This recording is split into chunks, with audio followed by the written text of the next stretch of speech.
निवडणूक म्हटलं की आपल्याला आठवतो प्रचार, भाषणे आणि मतदान. पण निवडणुकीमध्ये एका मतालाही फार महत्त्व असतं. अर्ध्या मतानेही कुणाचा पराभव होऊ शकतो का? आणि त्या अर्ध्या मतामुळे एखाद्या नेत्याचं संपूर्ण आयुष्य बदलू शकतं का? महाराष्ट्राच्या राजकारणात अशीच एक घटना घडली आहे, ज्यात अर्ध्या मतानं पराभूत झालेला नेता काही वर्षांतच महाराष्ट्राचा मुख्यमंत्री बनलाय. ही गोष्ट आहे विलासराव देशमुख यांची. बघूया नेमकं प्रकरण काय होतं या व्हिडिओच्या माध्यमातून. नमस्कार, मी गीतांजली आणि आपण पाहत आहात दे दणका.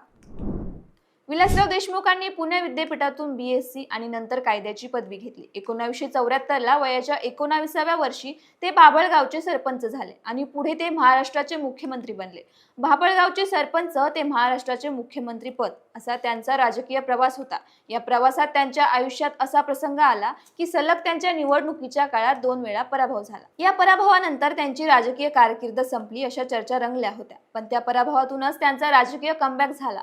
महाराष्ट्रात 1995 विधानसभा निवडणुका झाल्या आणि या निवडणुकीत एक मोठा राजकीय भूकंप झाला. कारण पहिल्यांदा राज्यात शिवसेना आणि भाजप युती सत्तेत आली होती. काँग्रेसला मोठा धक्का बसला. मागच्या निवडणुकीत 141 जागा जिंकणाऱ्या काँग्रेसला विधानसभा निवडणुकीत फक्त 80 जागांवर समाधान मानावं लागलं. या पराभवात आणखी एक मोठी घटना घडली, ती म्हणजे राज्यात मंत्री असलेले विलासराव देशमुखही पराभूत झाले आणि 1995 विधानसभा निवडणुकीत विलासराव देशमुखांचा पराभव लातूर मतदारसंघातून जनता दलाचे शिवाजी पाटील कवेकर यांनी तब्बल 32,000 मतांनी पराभव केला होता. हा पराभव विलासराव देशमुख यांनीही मोठ्या मनाने स्वीकारला होता. शिवाजी पाटील कवेकर हे कृषी उत्पन्न बाजार समितीचे सभापती होते.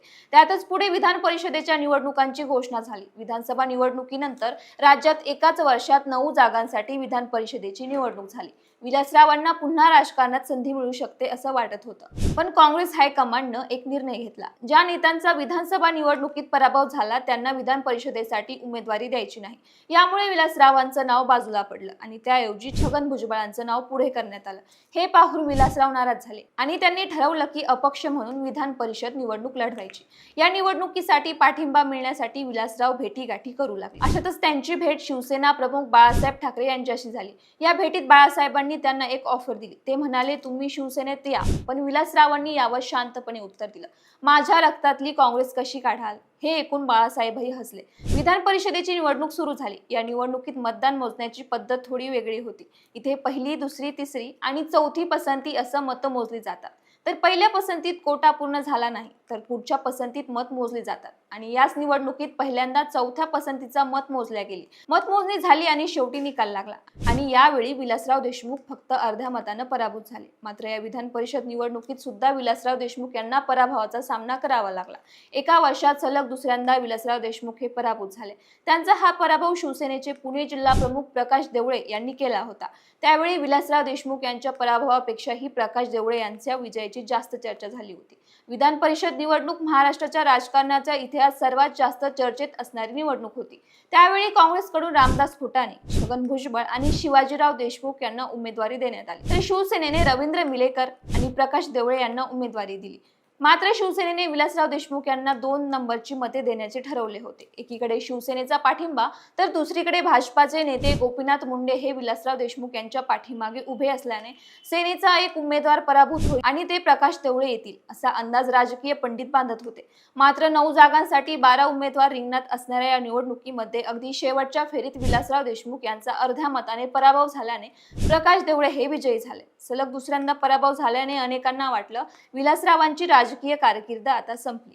पण विलासरावांनी हार मानली नाही. ते पुन्हा काँग्रेसमध्ये सक्रिय झाले, कार्यकर्त्यांमध्ये फिरू लागले, झपाटल्यासारखं काम करू लागले आणि त्यांनी पुढच्या 4 वर्षांचं नियोजन केलं. आणि मग 1999 पुन्हा विधानसभा निवडणुका झाल्या. त्यामध्ये विलासराव देशमुख सर्वात जास्त मताने निवडून आले आणि थोड्याच दिवसांत ते महाराष्ट्राचे मुख्यमंत्री बनले. मुख्यमंत्री झाल्यानंतर विलासरावांनी एक खास काम केले, ते म्हणजे ते त्या व्यक्तीला भेटायला गेले ज्यांनी विधान परिषदेच्या निवडणुकीत मतमोजणी केली होती. त्यांचं नाव होतं अनंत कळसे.